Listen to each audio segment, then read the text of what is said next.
Путин шынымен Трамптан бір сескене ме? Әрине Путин ол Трамптан қорқады. Сөз жоқ, қорқады. Бүкіл Ресей элитасы Трамптан қорқады. Өкінішке орай Қазақстан мынау Ресейден толық саяси тәуелсіздігімізді алғанымызбен экономикалық тәуелсіздігімізді ала алмадық. Трамп диктатураларды біршама қолдап жатыр. Қазір біздің олигархтар біршама қайтарып жатыр ғой. Сол сияқты олардың да олигархтардың басына келеді. Қазақстанның 2 есе байлығы бір адамның, Илон Масктың қолында. Біз 20%-дай кедейленіп қаламыз. Біз де диктатурада болдық қой, Назарбаевтың кезінде.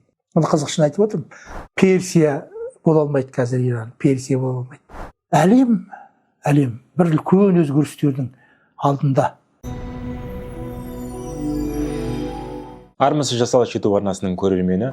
Бүгінгі біздің талқылайтын тақырыбымыз Трамптың мәлімдемелері және Украинадағы соғыс жағдайы болмақ. Осы мақсатта біз студиямызға жасалаштың тұрақты спикері, саяси ғылымдардың докторы, профессор Сайын Борбасовты шақырдық. Қош келдіңіз аға. Рахмет. Алдымен сұрақты бүгінгі Трамптың кезекті мәлімдемелеріне бассын отырмын. Шетелдік бақтың жазуынша Трамп Путиннен де Зеленскийден де күдерін үзіп, енді баш салығын енгізу бойынша жұмыс жасап жатыр дейді. Сіз қалай ойлайсыз, неге Трамп Путиннен де Зеленскийден де күдерін үзіп отыр? Енді өткен хабарларда да айттық, Тұрсынбек. Мынау бұл қайшылық өте терең қайшылық. Оны бір сөздермен, жай ғана келісімдермен шешіп тастау өте қиын, күрмеуі қиын қайшылық болып кетті. Себебі Украина өзінің жерінің 20%-нан астамын айырылып қалып отыр. Енді ол қалай бере салады ол жерді? 4 облыс, Қырым түбегі. Осының бар Украинаның жері болатын 14-ші жылдан бастап Ресей жоспарлы түрде Украинаның жерін отарлап алды. Ал енді жарайды, Украина келісімге келгісі келеді. Келісімге келгенде ол 14-ші жылға дейін Ресей өзінің қарамағында басып Қырым түбегін, Луганск, Донецк облыстарын жарайды, өзінің бүгінгі қазіргі қарамағында алып қалсын. Бірақ та Херсон және Запорожье облыстарын толық қайтарсын дейді. Міне олардың талабы бір жағынан әділет, екінші жағынан олар соның өзінде енді аса қиыншылықпен барып отыр сол келісімге, ымыраға. Ал енді Ресей бүкіл әлемнің алдында, өзінің халқының алдында, егер де сол осы жерлерді алмаса, масқара болады. Онда анауағы арнайы әскери операция 2022 жылы 24 ақпанда басталған, ол ешқандай неге іске асты деп айтуға болмай қалады. Міне осындай жағдайда бұл бір екі жақтың бір ымыраға келмейтін үлкен қайшылық. Әрине, жүздеген мың адам қырылды, бірақ та әр мемлекеттің өзінің мақсаты бар. Ресей жағы, енді түрлі сарапшылардың айтуына бойынша 800-900 мың әскерінен айырылды, сарбаздарынан. Украина жағы шамамен сол 700-800 мың арасындағы әскерінен айырылды. Бірақ та бұл нақты мәліметтерді олардың қорғаныс министрліктері ақпаратқа бермейді. Бұл өте құпия ақпарат олар үшін. Нақты ешкім жалпы осылай айтылады. Сарапшылардан, бір ондаған сарапшылардың бәрінің айтқанын іріктей келе осындай мәселеге тоқтауға болады. Енді ал Украинаның босқын болып кеткен халқының саны 9 миллионнан асып кетті қазір. Нақты деректерде 9 миллионнан асып кетті. Кейбір деректерде 10 миллион дейді. Мен өзім ойлаймын, сол 8-10 миллионның арасында қазір босқындар Украина халқы. Үлкен бұл трагедия халықтың басындағы. Халықтың 5-тен 1 Украина халқының қазір босқын. 5-тен 1-нен де көбі. Ал енді осындай жағдайда Украина қалай ымыраға келе қалады? Әрине, соғыстың тоқтағанын Украина өте қалайды. Өйткені оның сыни инфрақұрылымының быт-шыты шықты. Ондаған электростанциялар, жылу станциялары, атом электростанциялар, осылардың барлығын Россия үнемі дрондармен бомбалауда және олардың бәрін істен шығаруда. Сонымен қатар қанша тұрғын үйлер күйреп жатыр. Күнделікті бәленбай адам бейбіт халықтың ішінде қайтыс болады. Осындай жағдайда әрине Украина соғыстың тоқтауын қалайды, бірақ та жерінде бергісі келмейді. Кім жерін бергісі келеді қазіргі заманда? Ал енді ол жерлер өте бір шұрайлы жерлер. Анау өте ширек металдарға бай облыстар. Оның үстіне көмірі бар, басқа мұнайы бар, оны есептемегенде. Бұл үлкен бір өзінің Украинаның бір тіректі облыстар, экономикалық жағынан. Донбасс деген ол бұрынғы Кеңес одағының асырайтын үлкен қуатты облыстардың бірі болатын. Міне осындай жерден айырылу Украинаға емес. Ал енді Ресейдікіне келетін болсақ, Ресей үлкен амбиция. Ол жерде үлкен оның империялық амбициясы жібермей отыр. Әрине оның енді басшысы Владимир Путин ымыраға барғысы жоқ. Әрине басында Америка құрама штаттарымен келісейік, бұл біз соғыс тоқтатуға мүдделіміз деген түрлі әңгімелердің барлығын айтты. Бірақ та қазір ана алып алған жерлерінен біраздан айырылатын көргеннен кейін Ресейде осы келісімнен бас тартып отыр. Ал Украина өзінің жерлерін бергісі келмейді. Ол енді Ресейдің нақты мақсат міндеттерін Украина түсініп отыр. Ол осы Украина жерінің 5-тен 1-ін алып алып, Ресейге қосып алу толық. Және бұл заң жүзінде олар өзі қосықпайды. Бұл облыстардың барлығы біздің жеріміз. Бұл жердің халқы референдум өткізіп, Ресейге қосыламыз, біз Ресейдің құрамындамыз деген әңгіменің бәрін айтты деген жалған ақпараттарды бүкіл әлемге таратып, осындай әңгімелерге нүкте қойып қойды өздерінше. Ал шын мәнінде оған Украина жағы келісе ме, келіспей ме, оған Ресей жағы қарап отырған жоқ. Әрине бұл басқыншылық, әділетсіздік, бұл әлемдік халықаралық құқықтық нормалардың барлығының аяққа тапталуы. Осындай жағдайда Украина президенті Зеленский, Украина халқы, әскерилері әрине өздерінің тәуелсіздік үшін ымыраға бармайтын, осы жерді азат ететін соғысты жалғастыруға бет бұрып отыр. Бірақ та соғысты жалғастырғысы келмейді олар бет бұрғанымен. Көрдіңіз бе? Өте бір қиын дилемма бұл жерде. Соғысты жүргізу керек, ана жерді босату керек, бірақ та оған шамасы жетпейді. Америка құрама штаттары өздерінің көмектерін тоқтатып тастады. Тоқтатуға жақын енді өте азайтып тастады. Ал Европа бұл Украинаның бүкіл соғыс шығындарын көтеріп әкетіп, Ресейді талқандайтындай көмек беріп отырған жоқ. Көмек беріп жатыр, миллиардтап беріп жатыр. Бірақ та оның өзі Ресеймен соғысқа жетпейді дейсіз ғой. Міне осындай жағдайда үлкен бір қайшылық болып отыр. Бұл қайшылықтың қалай түйінін шешетін енді әлемдік қауымдастық Трампқа үміт артып еді. Трамптың да бұған шамасы келмей жатыр. Себебі қанша мұнда үлкен қайшылықтар бар. Территориялық қайшылық, саяси қайшылық, психологиялық қайшылық, мүдделердің қайшылығы түрлі, бизнестік мүдделердің қайшылығы да бар. Енді мынау Трамптың тағы бір мәлімдемесіне келейікші. Осынан бірнеше күн бұрын Ақ үйдің басшысы, егер Путин менің айтқаныма көнбесе, өзінің уәдесінде тұрмаса, соғысты тоқтатамын деген. Мен оған баж салығын саламын деді ғой. Бұл баж салығы салынып жатса егер, оның бір Ресейдің экономикасына, әлемнің экономикасына, түптеп келгенде біздің Қазақстанның экономикасына бір өзінің әсерін тигізеді деп ойлайсыз ба? Әсерін тигізеді, сөз жоқ. Біріншіден, мұнай бағасы төмендеп кетуі мүмкін. Онда мұнай бағасы төмендесе, біздің мынау жалпы мемлекеттік кірістің 19,5% мұнай береді. Осы 10 шақты жылдың 24% беретін. Әйтеуір кішкене әртараптандыру бір тырмысып біз соны біраз түсірдік бір 5%-ға. Енді ол 19,5% деген ол қомақты емес. Яғни біз 20%-дай кедейленіп қаламыз.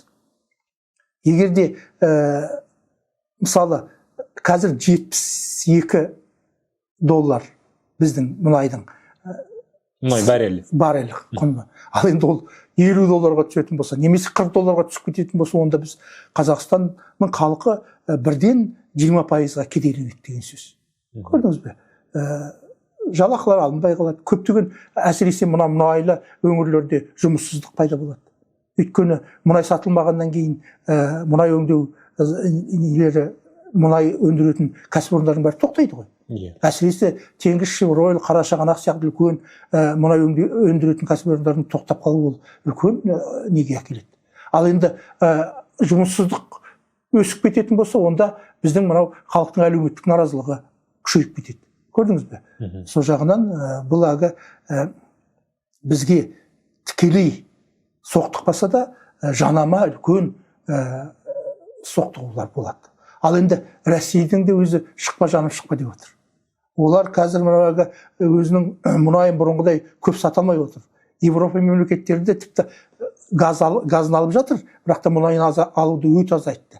Сондықтан олар танкерлер арқылы өзінің теневой флоты дейді, көлеңкелі флоты жасырын. Танкерлермен мұны жан жаққа сатып жатыр. Қай ел алам десе солған. Әсіресе Қытайға, Үндістанға, басқа мемлекеттерге жіберіп жатыр. Танкерлер арқылы мұнайларын. Енді осы көлеңкелі флотын, жасырын флотын, егерде теңіз флотын оны тағы да оған тыйым салатын болса, онда Ресейдің де жағдайы қиналып кетеді. Өте қиналып кетеді. Қазірдің өзінде оларда шықпа жаным шықпа деп отыр. Әлеуметтік мәселелерді шешуді қойды Ресей қазір.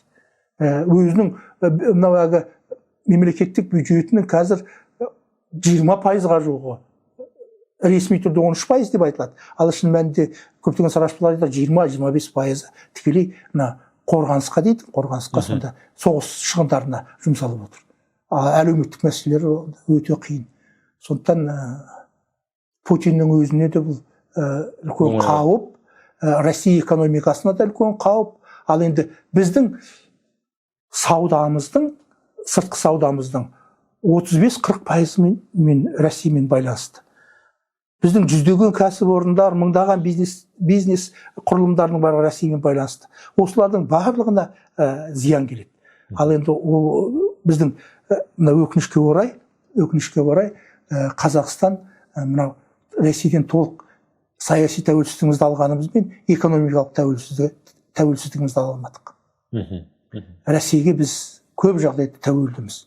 Тіпті кейін кезеңде бұл тәуелділікті күшейтіп жіберді біздің билік. Көптеген кәсіпорындарды, ірі жылу электростанцияларын Ресейдің көптеген аэропорттарды беріп жіберді. Осындай жағдайда біз Ресеймен өте тығыз байланыстамыз. Және енді бәріне белгілі қайта айта бермейміз. Бұл біздің шекарамыз, құрлықтағы ең ұзын шекара, 7700 шақырым ортақ шекарамыз бар. Осындай жағдайда біз енді Ресейге өте тәуелдіміз. Трамптың осы мәлімдемесінде Путин келісімге келуді созып жатыр деп айтты ғой. Иә.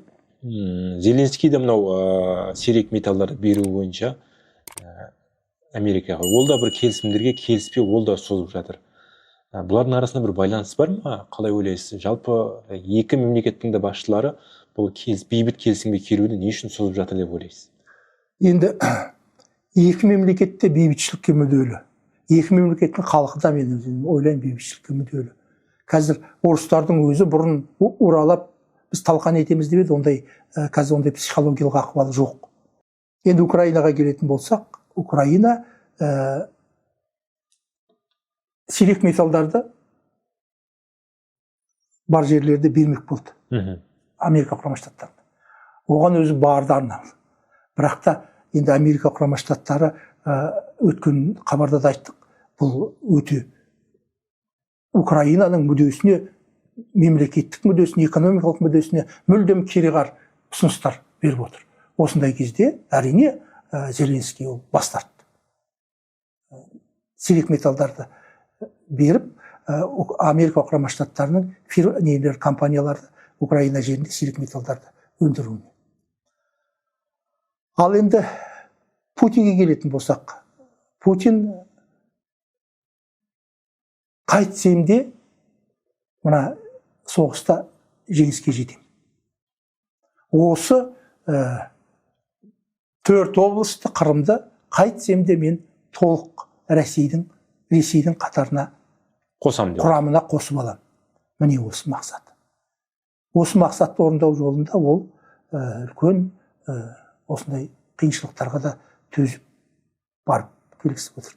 Ал енді егерде осы облыстардан қайтадан Ресей айырылып қалатын болса, онда Путиннің саяси карьерасы аяқталады. Оны Путин жақсы біледі. Және ол биліктен кеткісі жоқ. Осы өзі өлгенше Ресей Федерациясын басқарып, соның патшасы болып отырғысы келеді. Енді президентті патша сияқты ғой. Ақ дегенім ауыз, қара дегенім қарғыс. Және оның маңайындағылар топ. Путиннің Ресейді басқарып қалуына мүдделі. Көрдіңіз бе? Олардың байлықтары, олардың миллиардтаған шетелдегі ақшалары, олардың жылжымайтын мүліктері барлығы осы Путиннің жеңісіне байланысты болып отыр. Егер ол жеңіліп жатқан жағдайда болса, онда олардың барлығын Ресей халқына қайтарып беруге мәжбүр болады. Қазір біздің олигархтар біршама қайтарып жатыр ғой, сол сияқты олардың да олигархтардың басына келеді. Ал енді Ресейдің активтері ол Қазақстанның активтерімен салыстыруға келмейді. Өте көп, өте көп. Тек қана Америка Құрама Штаттарының, Швейцариядағын айтпайық, тек қана Америка Құрама Штаттарының банктерінің өзінде $300 миллиард Ресейдің нелер тұрады, активтері. Енді солардың пайдасын алдында береміз деп деген бұрынғы Байденнің әкімшілігі. Ал енді Трамп оның бәрін тоқтатып қойды. Ол Ресейдің активтерінің барлығын Украинаға қайтарып беріп, сол арқылы Украинаның халық шаруашылығын қайтадан қалпына келтіруге көмектескен деген болады. Бірінші бұрынғы әкімшілік. Ал енді мына әкімшіліктің позициясы мүлдем бөлек. Мүлдем бөлек болады. Жалпы мынау Трамп билікке келгеннен бері әлемдік тәртіптер түбегейлі өзгеріске ұшырап жатыр. Трамп диктатураларды біршама қолдап жатыр, көрдіңіз бе? Ресейдегі диктатураны қолдап жатыр. Енді Иранмен жағдайы жақсы емес, немен Қытаймен бәсекелес, бірақ та жалпы бұл өзі авторитарлық режимді ұстанатын білдіріп қойды ғой. Авторитарлық режимді жақсы көретін, соған өзінің ниеті, сол авторитарлық басқару формаларын бірінші кезекке қоятын, мына биліктің бөлінуін, тармақтарының, заң билігінің күшті болуын, сот билігінің күшті болуын, атқарушы биліктің өзінің бөлек болуын, соларға тәуелді болуын, түптің түбінде биліктің сайлануының барлығына оған аса ұнатпайтындығын көрсетіп отыр. Жалпы адамның психологиясы сондай. Бірақ та өкінішке орай Америка халқының 56% бұл кісіге дауыс берді. Сондықтан ол қазір өзінің заңды билігінде отыр. Ал енді қазір сарапшылар айтып отыр, осы Трамп 3-ші сайлауға түсуі мүмкін бе деген. Ал енді Америка Құрама Штаттарының Конституциясының 22-ші бабы бар. Ол бойынша 2 рет сайлауға түседі. Ал енді Трамп айтып отыр, ол баптарды жөндеуге, немесе ол баптарды айланып өтуге болатын мүмкіндіктер бар екен. Оның бір заңды тетіктері бар екен. Сондықтан бұл мәселенің барлығы болашақта алдағы уақыттың міндеті. Мен жаңа ғана 4 жылма сайландым ғой, болашақта көре жатармыз деген әңгіме айтып, елдің бәрін тіпті күтті қып қойды. Көрдіңіз бе? Бұл енді Трамптың өзінің бір әдістері, елдің бәрін бір нәрсені айтады да, одан кейін ол орындала ма, орындай ма, оның барлығын ел таң қалып соған. Ал енді Америка Құрама Штаттарының халқы ол таң тамаша, қалай бізде президент екінші неден кейін 3-ші мерзімге отырады. Бұл анау соғыс кезінде Рузвельт болды ғой, Рузвельт 3-ші мерзімге отырған, одан кейін ол Америка Құрама Штаттарының тарихында бірде-бір президент үшінші мерзімге отырмаған. Финляндия президенті өткенде бір сұхбат бергенде мен арнайы Трамппен гольф ойнадым, сол кезде көптеген әңгімелер айтылды деп әр жерде сұхбаттар жарияланып жүр ғой. Иә. Сол кезде айтады, Путин Трампты сыйлайды, бір жағынан қорқады дейді. Мына екі ел арасындағы соғысқа арағайын болатын тек Трамп қана дейді. Иә. Енді қалай ойлайсыз, Путин шынымен Трамптан бір сескене ме, әлде бұл Путиннің бір қу әрекеттеріне Трамп түсіп қалып жатыр ма, соған бір көрініп қалып өзі Мен байқамай? өзім ойлаймын, ол сескенеді, сөз жоқ сескенеді. Біріншіден, Трамп әлемдегі бірінші экономиканың басында отыр. Америка құрама штаттары сөз жоқ ықпалы жағынан әлемдегі ең ықпалды мемлекет. Оның қазір жиынтық ішкі өнімі 18-19 триллион доллар. 18-19 триллион доллар. Одан кейін келе жатқан Қытайдың жиынтық ішкі өнімі шамамен 15-16 триллион доллар. Арасында қанша айырмашылық бар, алшақтық бар. Қазақстанның 20-30 байлығындай алшақтық бар. Ал енді Ресейге келетін болсақ, Ресейдің жиынтық ішкі өнімі 2,5-3 триллион доллардың көлемінде. Енді есептеңіз, Америка құрама штаттары Ресейден 6 есе экономикалық жағынан қуатты. Енді ядролық потенциалдары шамамен бірдей деп ойлайық.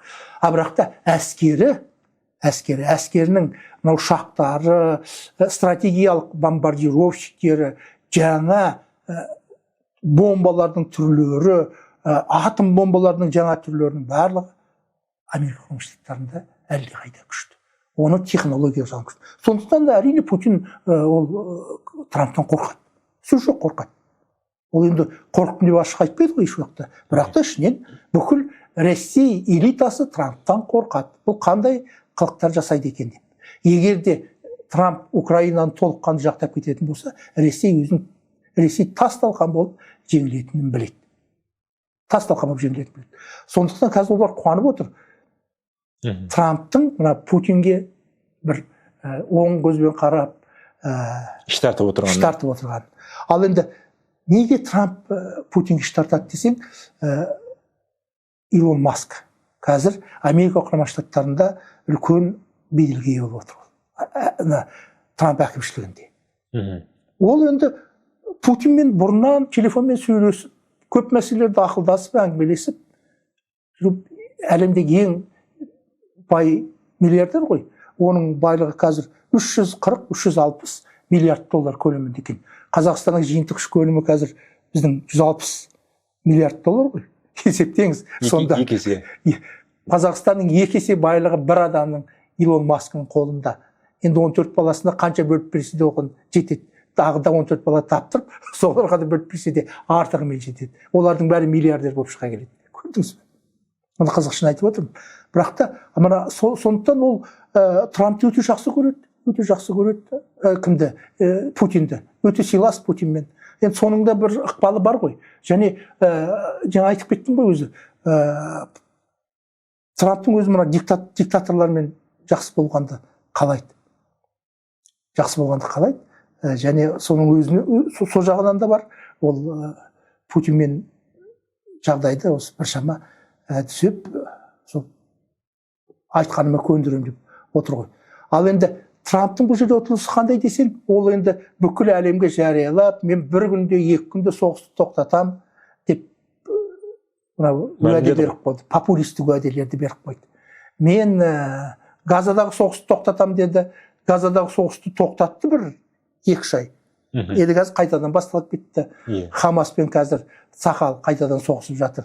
Ал енді Украинаны тоқтата алатын түрі жоқ. Сондықтан ол енді өзінің беделінен айырыла бастады. Жуырда бір қызық оқиға болған Америка құрама штаттарының сенатында. Кори деген демократ, Нью-Джерси штатының сенаторы. Сол 25 сағат 5 минут Трампқа қарсы сөз сөйлеген. Ешқандай қағазсыз, қолында Библия ғана болған.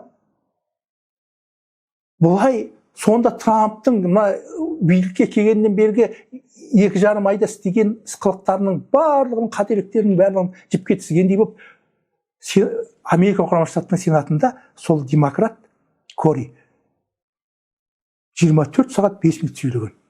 Бұл рекорд екен Америка сенатында. Оның алдында 57 жылы бір сенатор адамдардың құқығына байланысты заң жобасына қарсы шығып 24 сағат 17 минут сөйлепті. 57 жылы. Амына содан кейін 25 сағат 5 минут сөйлеген. Енді көріп отырсақ, сонда бүкіл Трамптың қателіктерінің барлығын біздің әңгімеміздің бәрі далада қалады. Ананың егерде соның барлығын біздің Қазақстанның біздің тыңдармандары естісе. Бүкіл Трамптың қателіктерінің барлығын әр неге қойғандай қылып 25 сағат әңгіме қылған ғой. Яғни қазір Америка халқының өзі қазір мына Трамптан таңғала бастады. Халықтың өзі таңғала бастады. Бұл немене? Шын мәнінде жақсы президент пе, жаман президент пе? Мұның істеп жатқандарының бәрі дұрыс па, қате ме? Осының барлығын таңғалып жатыр. Ал енді ол қол қойып тастады. 25% пошлина енгізіп, тарифтерді көтеріп тастады. Оған енді Евроодақ оған қарсы шығып жатыр. Евроодақтың оңай шағылатын шаңғақ емес. Олардың жалпы халқының саны, егер Америка құрама штаттарында 320 миллион халық тұратын болса, Евроодаққа кіретін мемлекеттердің халқының саны 500 миллионға жуық. Халқының саны. Жиынтық ішкі өнімі Америка құрама штаттарына артық. Егерде Германияны, Францияны, Ұлыбританияны, Швецияны, Норвегияны бәрін қосатын болса, жиынтық ішкі өнімі Америка құрама штаттарына әлде қайда артық. Шамасы 25 триллион долларға жетіп қалады. Евроодақтың жиынтық ішкі өнімі. Енді олар осы уақытқа дейін еркін жүріп келген ғой. Соғыс жоқ. Екінші дүниежүзілік соғыс біткеннен кейін біз тыныштық заман, қазақ айтады ғой, қой үстіне боз торғай жұмыртқалайтын заман орнатып қойған өздеріне. Соғыс шығындары аз, соғысқа дайындалмайды, ешқандай әңгіме жоқ. Тыныштық. Анау Югославияда біраз дүниелер болды. Югославияны бөлініп кеткен кезде. Одан кейін ешқандай бір үлкен бір қақтығыс болған жоқ. Оның өзі локальды Югославияның өз ішінде албандар, сербтер, солар хорваттар бірімен соғысты да бөлініп кетті. Бәрі жеке-жеке мемлекет. Ал бүкіл Евроодақта ешқандай әңгіме болған жоқ. Міне осы Евроодақ айтады, егер де шын мәнінде бұның бәрі іске кірісетін болса, 25% мынау тарифтер өсетін болса, біз де қарсы шығамыз. Біз де Америка құрама штаттарының барлық тауарларына 25% пошлина енгіземіз. Оны жуырда ғана, осы кеше ғана Урсула фон дер Лейн деген Еврокомиссияның төрағасы деп айтады ғой енді, әйел адам. Сол жария етті. Бұл енді Евроодақтағы бірінші басшы болып есептеледі қазір. Ал енді неге Трамп сол Евроодақпен ренжісіп отыр? Қарасақ, Евроодақ Америка құрама штаттарына 347 миллиондай миллиард доллар экспорт шығарады екенде. Одан алатыны 545 миллиардтай 545-550 миллиардтай экспорт шығарады екенде, Америкадан 320 миллиардтай импорт алады екен. Арасындағы айырмашылық сонда 100 миллиардтан артық болып тұр, е? Енді не айтады, Трамп айтады, сендер қалайсыңдар, біз доспыз, бәріміз сыйласпыз. Ал енді біз сендерден 100 миллиардтан артық ұтылып отырмыз саудада. Бұлай болмайды ғой. Бұлай болмайды, дефицит. Сендер көп бересіңдер де, біз сендерге аз береміз. Тегесейік деп. Ал енді ол жағынан қарағанда бір шама жаны бар. Бірақ та Америка құрама штаттарын ешкім зорлап отырған жоқ қой. Яғни Америка құрама штаттары қажетті тауарларды Евроодақ мемлекеттерін алып отыр. Евроодақ сапа ғой. Ол сапа. Әлемдегі ең озық сапаның бірі Евроодақ. Оның дәрісі де сапалы, киімі де сапалы, автомобильдері де сапалы, барлығы сапалы. Ол сапа ақшта да бар, бірақ Евроодақтың сапалығы әлде қайда жоғары. Қытайдың сапасы, Үндістанның сапасы, басқа елдердің сапасын Евроодақтың сапасының қасына түк тұрмайды. Ол енді әлемдік эталон ғой, тұтыну заттарының эталоны Евроодақ. Міне соған байланысты осындай әңгімелер туып жатыр. Ал енді Евроодақтағылар айтады, біз жарайды, осыған көнейік. Бірақ та сіздерді біздің нелерге азайтыңдар. Ал енді сарапшылар айтады, егер де мына пошлинаға қол қойылды ғой, енді осы іске асып кететін болса, онда Евроодақ та ұтылады, Америка Құрама Штаттары да ұтылады. Ешкім ұтпайды дейді. Ұтылатын тек қана Америка Құрама Штаттарының халқы, Евроодақтың халқы ұтылатын. Онда машиналар да қымбаттайды, тұтыныс заттары да қымбаттайды. Сол екі жақтан кіретін заттардың бәрі қымбаттайды. Фирмалар нетеді, банкротқа ұшырауы мүмкін кейбір фирмалар, компаниялар өздерінің заттарын қымбаттатады. Одан кейін бүкіл айланып келгенде қарапайым халық кедейлене бастайды. Бұл да әлемге әсер етеді ғой. Әлемге әсер етеді. Бізге де әсер етеді. Бізге де әсер етеді. Біз енді көптеген осы сапалы дүниенің барлығын Европадан алып жатырмыз ғой. Сондықтан біз осы сауда соғысының күшейіп кетпеуіне біз мүдделіміз. Американың басшысының мәлімдемелеріне келейікші тағы да айналып. Енді әртүрлі мәлімдеме жасап жатыр ғой. Оның көбісі Америка халқына ұнап жатқан жоқ. Иә. Кейінгі уақытта мынау импичмент деген сөздерде туа бастаған сыңайлы. Сіз қалай ойлайсыз, мынау Кореядағыдай, оңтүстік Кореяда болған жағдай сияқты ақш мемлекетінде бір импичмент болу мүмкіндігі бар ма? Алдағы уақытта Трамп соған келе жатқан жоқ па жалпы? Ондай қауіп жоқ емес. Республикандықтардың өздері Трамптан кішкене етектерін жия бастады. Бұның әңгімесі басқа жаққа кетіп бара жатыр ғой деп. Риза Нагристани деген Иран философы, жазушы өзі. Одан кейін мынау немістік бір философы Хаусхофер деген адам. Одан кейін ағылшынның философы Ник Лент деген үшеуі Нагристанидің философиясы деген концепция ұсынып отыр. Онда былай дейді.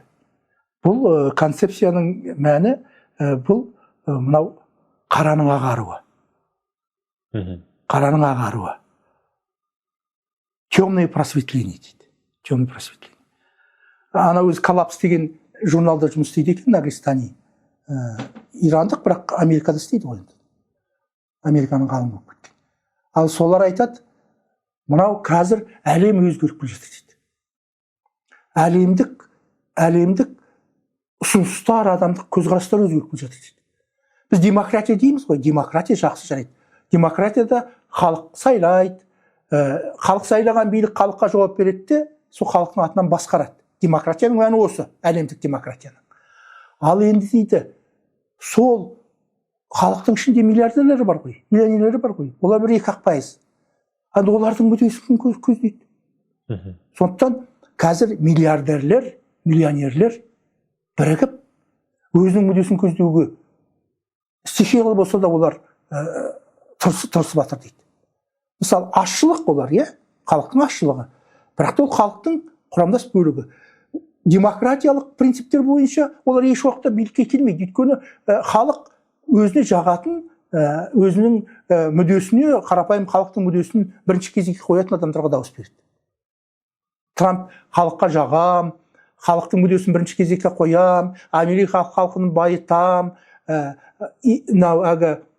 келімсектердің бәрін қуам, заңсыз иммигранттардың бәрін Америкадан шығартам. Біздің Америка әлемдегі ең жақсы мемлекеттердің қатарына қайтадан келеді дейді. Яғни халыққа пайдалы, халыққа қажетті ұрандармен Трамп билікке келді. Ал жаңа концепция бойынша айтады. Ал енді ол ұрандар миллиардер үшін қажет ме? Қажет жоқ қой оларға. Халықтың билігінің керегіне, халықтың байлығының жақсы болғанының түнде оларға пайдасы не? Олардың өз мүддесі бар. Өзінің топтық мүддесі бар. Олар баю керек, олардың бизнестері өрге басу керек, халық оған қызмет жасау керек. Сондай мүдделері бар ғой. Сондай мүдделер бірінші кезекке шығып кетеді дейді. Көрдіңіз бе? Ондай идеология барлық мемлекеттердің басшыларына, олигарх топтарына әсер етеді дейді. Содан кейін олар қанша айтқанмен мына демократияны шектеп, бұл демократияны тарылтып, халықтың мүддесі емес, топтық мүдделерді бірінші кезекке шығарады дейді. Топтық мүдде бұл жерде олигархтардың, миллиардерлердің топтық мүддесі бірінші кезекке шығады. Джей Ди Венс, мынау, вице президенті Америка Құрама Штаттарының, соның тамаша өкілінің біреуі дейді. Көрдіңіз бе? Міне, қарасаңыздар, осы идеология бұл тек қана Америка Құрама Штаттарында емес, бұл Европада да анық байқалып келе жатыр. Бұл тіпті біздің Қазақстанда да байқалады. Олигархтар өзінің мүддесін бірінші кезекке шығарып, оны билікке таңып, олигархтардың міне қарасаңыздар, ал енді мен өзім ойлаймын, демократияның кезінде атасы Самуэл Хантингтон деген демократиялық қоғамды зерттеудің атасы. 3 толқыны болған деген демократияның, Бірінші толқыны 19 ғасырда болған, екінші толқыны 20 ғасырдың ортасында болған, қысқа толқыны, үшінші толқыны 20 ғасырдың аяқ кезінде 70 жылдарда басталып, қазірге дейін жалғасып келе жатыр. Демократияның үшінші толқыны. Мен өзім ойлаймын, сол демократияның қазір қайту кезеңі. Арасында демократия қайтып отырған. Хантингтонның айтуынша. Ол енді 1991 жылы 20 ғасырдың соңындағы демократияның 3 толқын деген еңбек жазған. Сол еңбектегі ой бүгінгі сәйкес келіп тұрған сияқты. Қазір демократияның қайтуы күшейіп келе жатқан сияқты. Қарасаң, Қытай авторитаризм, диктатура Қытайда. Ресейде диктатура. Америка Құрама Штаттарында міне диктатура келе жатыр. Солтүстік Кореяңыз бар. Солтүстік Корея, Иран. Қарасаң, диктатураның күшеюі кереметтей көп әлемде. Ал енді бізде диктатурада болдық қой. Назарбаевтың кезінде. Каримовтің кезінде Өзбекстанда диктатурада болды. Оны қалай біз өтірік деп айтамыз? Шын мәнінде диктатура болды ғой. Каримовке қарсы шыққаның бәрі жау, Назарбаевқа қарсы шыққаның бәрі жау болды. Осындай жағдайда бұл міне әлемдік құбылыс, диктатураның кері қайтуы, демократияның кері шегінуі. Міне сол кері шегінудің демократияның 4-ші толқыны келді ме деп ойлаймын.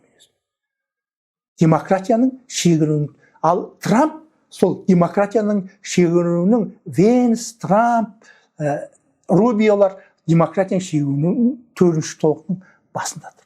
Ал Евроодақтың басшылары әлі де бұл әлемдік бұл шындықтарға көңісі жоқ. Демократияны арғадай жалғастырып, шын мәніндегі демократиялық құндылықтарды бірінші кезекке шығаруға тырысып отыр. Енді мынау Эр-Риядтағы кездесу ерекше, Эр-Риядта кездесулер өтті, бірақ бірнеше сұрақтардың басы ашық күйінде қалды. Соның бірі мынау сирек металдар, одан бөлек мынау Ресейдің басып алған жерлер кімнің бақылауына өтеді деген сияқты. Сосын инфрақұрылымдарға шабуыл жасамау туралы келісім болған еді, бірақ оны орындап жатқан жоқ, Енді алдағы уақытта бұлар қалай болады деп ойлайсыз? Енді түптің түбінде келісім болады ғой. Келісім болады. Ол соғыстың анауағы өте қатал бір-бірімен шайқасу фазасы аяқталады. Сөз жоқ. Екінші дүниежүзілік соғыста 5 жылдан кейін тоқтады ғой. Мына соғыс 4 жылға кетіп бара жатыр. Бұл да тоқтайды. Өйткені ресурстар шексіз емес, адамдар шексіз емес. Тіпті әскерлердің өзі жалықты соғысқа. Украина енді патриоттарға соғысып жатқан. Солардың өзі жалықты. Бірақ айтады олар, біз енді бастадық бұл соғысты. Біз аяғына дейін тұрамыз. Бізге тек қана қару берсін, снарядтар берсін дейді. Ал енді Евроодақ мемлекеті, егер Америка Құрама Штаттары бұл соғыс көмектерін азайтып тастаса, біз орын толтыратын соғыс көмектерін береміз деп отыр. Және беріп те жатыр. Жуырда ғана Кир Стармер деген премьер-министрі Ұлыбританияның Зеленский барды, қалтасына 3 миллиард фунт стерлинг салып берді. Фунт стерлинг енді ол 3 миллиард фунт стерлинг дегеніміз 4,5 миллиард доллар. Францияның президенті Макрон ол да айтты 2 миллиард евро беремін деп. барған жерінің бәрінен Зеленский миллиардтап ақша алып жатыр. Осының барлығы ол соғысты жалғастыруға Украинаға мүмкіндік береді. Және Украина өзінің мынау әскери потенциалын, әскери қорғаныс несін күшейтіп жатыр. Көптеген кәсіпорындары бар, онда кадрлары да бар. Украина біздің Қазақстанда емес, ол соғысқа әбден машықтанып, қазір тамаша соғысатын үлкен әскери державаға айналып келе жатыр. Оны мойындау керек. Сондықтан бірақ та ол батыстың көмегіне зәру. Өзінің ресурстары бәрі оның таусылған ішінде, оның ішкі ресурстары өте аз. Жоқ деп айтуға болмас, бірақ соғысты жалғастырудың ішкі ресурсы аз. Сондықтан ол да соғысты тоқтатады. Соғысты тоқтатады мүдделі. Сондықтан осы 20 сәуірге дейін соғыс тоқтай қоймас. Соғыс тоқтай қоймас. Бірақ жылдың аяғына дейін міндетті түрде тоқтайтын шығар. Өйткені Украинада ресурстары бітеді. Ресейдің ресурстары бітеді. Соғыстың ресурстары бітеді. Ал енді сирек металдардың беретін соған міндетті түрде келісім шарт болады. Менің ойымша. Бәрібір де Америка алады дейсіз ғой. Америка ол сирек металдарды алады. Өйткені Дональд Трамп ол бизнесмен. Бизнесмен ол қай жерде пайда бар, және оны тіпті жамандай беруге болмайды. Ол Америка Құрама Штаттарының ұлттық мүддесі үшін қызмет жасайды ғой. Америка халқының қалтасына түсетін байлықтарын қай жерден алатынын біледі ол. Бұның артықшылығы сол. Байденнен де басқа президенттердің де артықшылығы. Бұл қай жерде Америкаға ақша келеді. Қай жерден Америкадан, әйтпесе Байденде сирек металдарды Байден кезінде көтерілген жоқ қой ол мәселе. Байден білді сирек металдар бар екен, бірақ соғысып жатқан елден сирек металдарды сұрамай-ақ қояйын, осыны қинамай-ақ қояйын деп ойлаған шығар. Ал мына қараған жоқ, бірден бұл прагматист қой.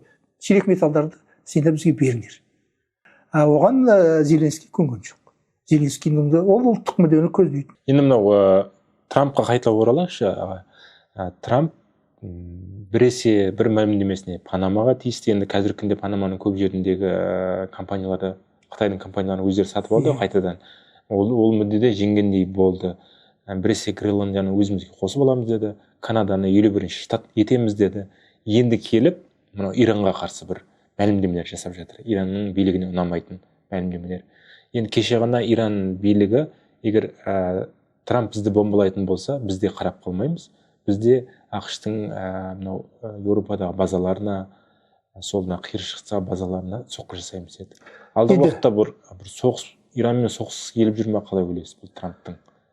Мен өзім ойлаймын, ол енді бүгін ертең Иранмен соғыс үнемі баталия. Әңгіме көп әңгімелер айтылады, оның барлығы іске аспайды. Иран Израильді талқан қылам, мен Израильді жоқ қылам, жер бетінен жойып жіберем, бұл жойыттарды деп айтқанына 50 жыл оқпаған шығар. Израиль мемлекеті құрылғаннан бастап Иран соны айтып жатыр. Бірақ та әлі жоқ қылған жоқ қой, керісінше Израиль гүлденіп, күшейіп алды. Ал енді бұндай әңгімелер айтылады. Иран Америка Құрама Штаттарына соққы жасай алмайды, оған шамасы келмейді. Ол Израильге соққы жасабасында бірінші Израильға соққы жасабасын, Израильдағы өзінің жақтас хусейттерді, басқаларды қорғабасын, Хамасты қорғабасын. Соның қолынан келмей отыр. Ал енді Трамптың әрине ол Иранға сес көрсететін, Иранға ол бәленбай санкциялар салған, Иранда сол санкцияларға әбден үйреніп кеткен, Ресейге салынған санкциялардан азырақ, бірақ та жүздеген санкциялар салып тастаған. Иранды билеп отырған диктаторлар. Діни диктатура Иранда. Діни диктатура. Өкінішке орай. Иран халқында демократиялық құндылықтарды жақтайтын тамаша мемлекет болғысы келеді. Бірақ та мынау діни, ортодоксальный дүниелер оны жібергісі келмейді, күштер. Сондықтан ол жағынан қарағанда бұл өз халық кішкене бақытсыздау болып отыр. Шын мәнінде рухани, мынау технологиялық серпіліс жасау үшін саяси серпіліс керек. Ал саяси серпіліс оларда жоқ. Көрдіңіз бе? Өкінішке орай, біздің де Қазақстанның да бір бағын байлап отырған осы шын мәніндегі демократиялық қоғамға бетбұрыс жасап, халықтың шын мәніндегі потенциалын ашып, әлеуметтік потенциалын ашып,